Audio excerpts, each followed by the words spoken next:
What do you want? Yes, What is that? a bagel. You gonna eat some more basil? Mm-hmm.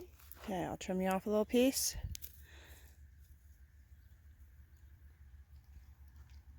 Here you go. Is that good? Mm-hmm.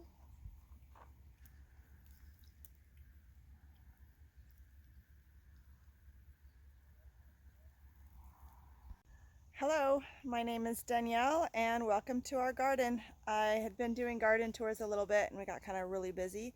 And I was in the garden this morning and it's nice and cool, and I thought I would show you guys what we got going on. We're gardening in Nevada and we're zone 7A. So for those of you who didn't watch any of the videos in the beginning, we're straw bale gardening. This is our first year gardening at this location, and the best way to instantly garden is to cure straw bales. You cure them with a high nitrogen and a fertilizer. Takes a couple weeks and they're ready to plant in. Now they're really decomposed down. They were done in the beginning of May.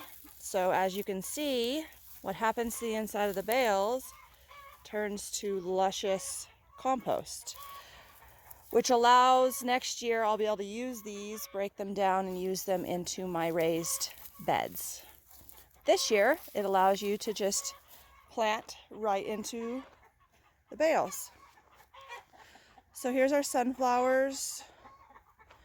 They are all finished. We're letting them dry up, and once they dry up, then we can save seeds for eating and for next year's garden.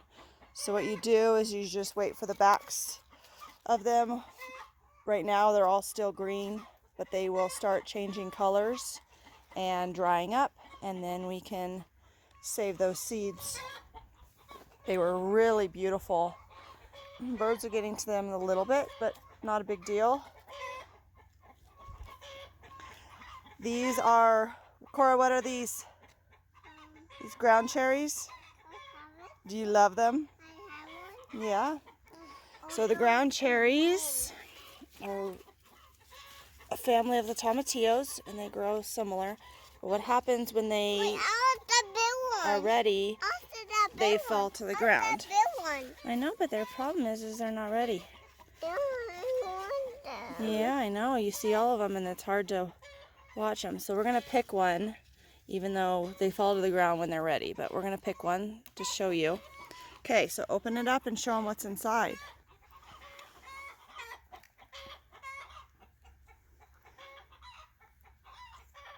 So they have a little husk, and the husks dry up a little bit. Dad, no, that. Yeah, there's the ground cherry. I don't want that. Oh, you don't want that one? Got that. So this wildness over here is my favorite part of my garden. I have never done this before, and this is what we call three-sister growing. So we have the ground vegetation, which is in this section here is watermelon. So I actually planted 3 watermelon, which apparently was an overkill because they are taking over. But it's fine. They'll just make a nice thick bed here. They're kind of growing out the fence a little bit, which is fine. They just won't do very well on the outside of my fence because my chickens go crazy over it. So all the stuff that grows out, I'm just trying to pull it in as much as I can. But now that it's kind of taking over this area, it'll just grow out and that'll be fine. But what is growing here has lots of flowers, lots of little watermelons, if I can find some. There's one right there. There are lots of them. Lots of flowers. It's doing really well. So this is the ground cover. And then in here we have the corn and beans. And the beans use the corn to climb. And you don't have to trellis them. You don't have to do anything. So these are already producing corn. And my beans are well growing up the stalks. So they're doing very, very well. Over here we have the same thing. We got the corn in the middle. I have 4 wells, and it's going so well that I'm definitely going to multiply how I grow this way. I think it's doing really well. So these here are a melon that I saved from seeds from a farmer's market that I went to. They were very interesting. Nothing I had ever seen before. Cannot remember the name of it now. I have to look it up. But it's got like the outside is kind of squash-like and edible, but the inside is like a cantaloupe. Hi. And Hi, here, Mommy. hi. And then here we got the beans growing up. It's growing all the way up here, and our corn. And then this one is a Kajari melon. It died off and it's actually coming back now, which is good. Another set of corn. There's a little bit of beans in the bottom of this one. There's another watermelon. This one here never got beans planted in it, so it is just corn. But we'll see how the difference of everything, how everything grows.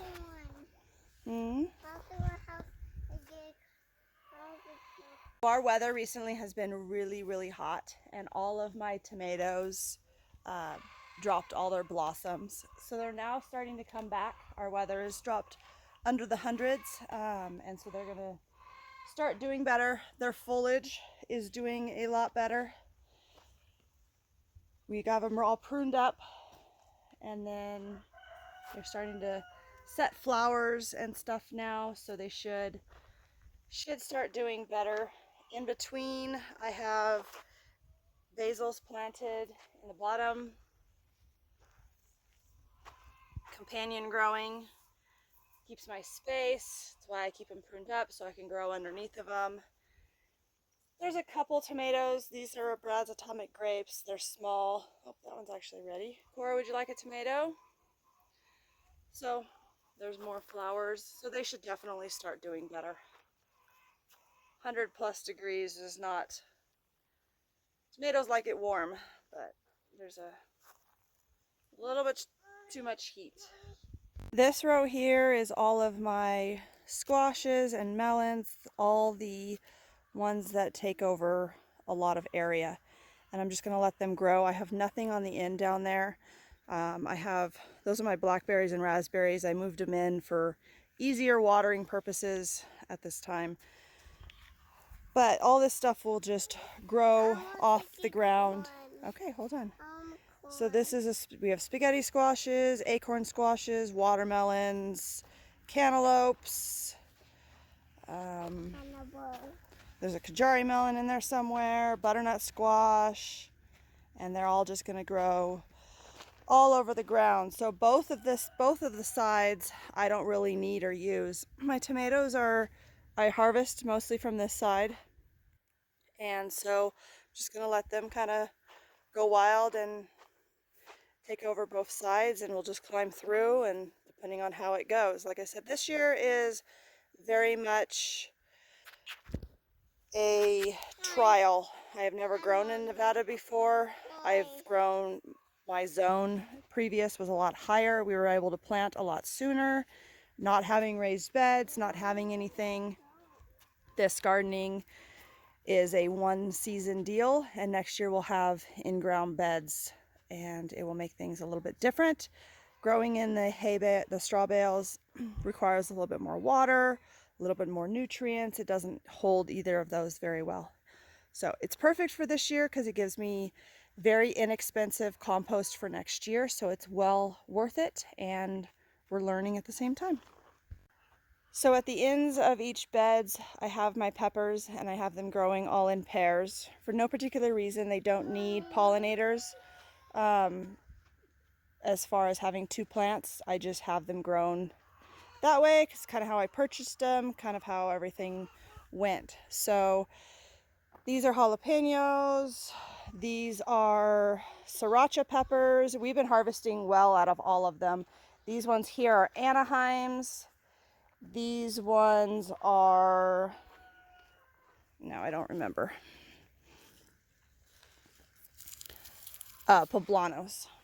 And they're all doing very, very well. Last night we harvested a bunch of Anaheims, stuffed them with some cream cheese.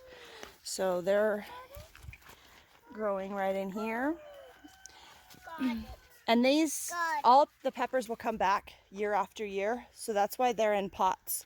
That way I can save them and put them out here next year in our garden. Mint is extremely invasive, so it's in pots.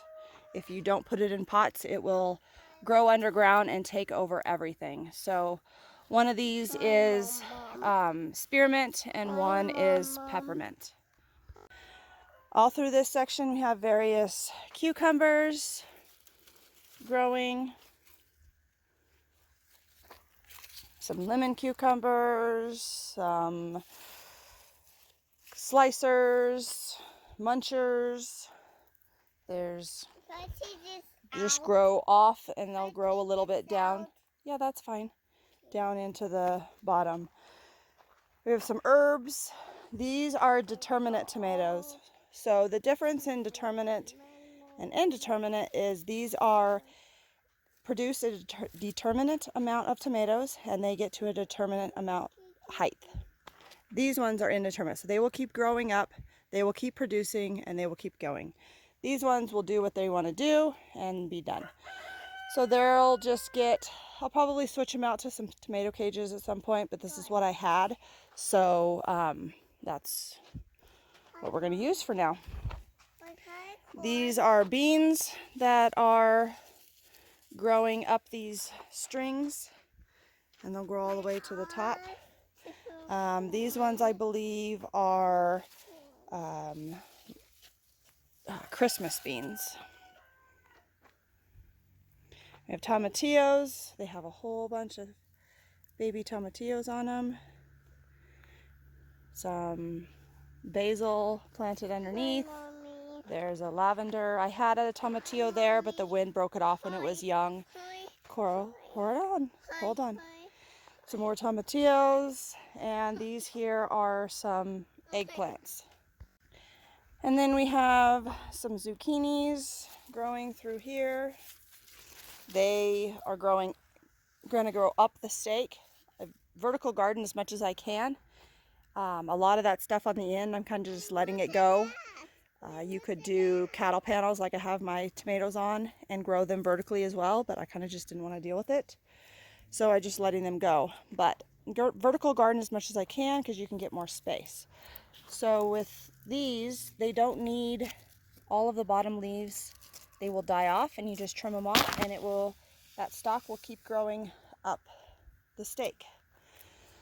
I planted a whole bunch of new beans here. Originally we had snap peas, which is why I have a trellis there, but I planted a whole bunch of bush bean varieties through here yesterday. So hopefully they'll catch up. This is the only one on my original germination that came through. Everything else never made it. So we replanted that. These here are some golden zucchinis and another regular zucchini down here. I planted some nasturtiums in there this morning. This here is a volunteer. In a volunteer, I mean I didn't necessarily plant it. So what happened was I needed some soil, so I emptied out a bunch of my seed start packets, like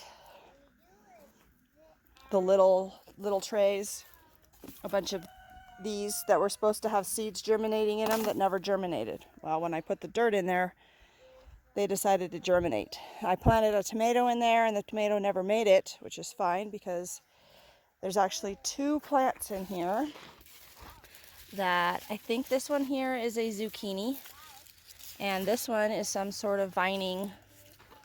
I'm not sure yet. Once it starts producing fruit, then we will find out.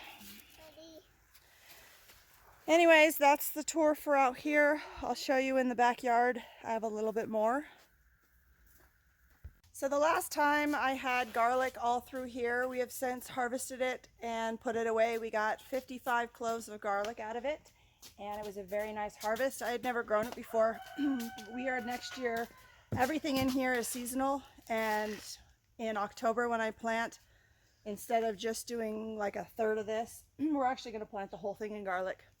It turned out really well and we were really happy with it. So just so that we didn't have wasted space, we planted some more crops in here that will not tolerate the cold.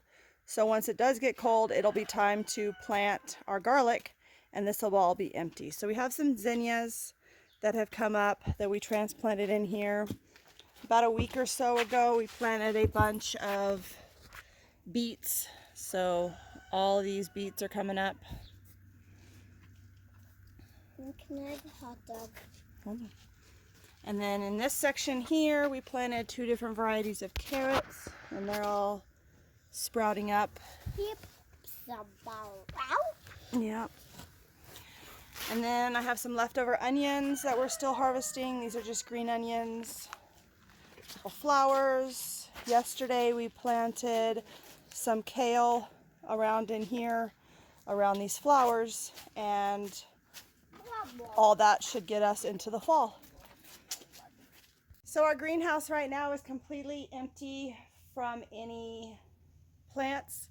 It gets way too hot in here in the summertime, but the only thing I am using it for is I've been dehydrating my peppers. So instead of running my dehydrator, making sure that I get it filled up and doing a large harvest, I can dehydrate 10 peppers or just a couple peppers and not use any power. So I just put them on a tray, close the doors, keeps the dust, the bugs out, slice them in half, and 2 days they're completely dehydrated. So up here we just have some flowers. I have some zinnias on this side, and same thing on this side. A couple leftover strawberry plants in there, and then over here we have the last of our potatoes. We've harvested so far 2 tubs with a half a dozen or so in each tub, and so we have these 2 until they die off. They're still going strong. So thank you for hanging out with me for my garden tour, and I hope to do one a little bit sooner next time so you guys can all see how everything's growing out here for us. I hope you have a great day.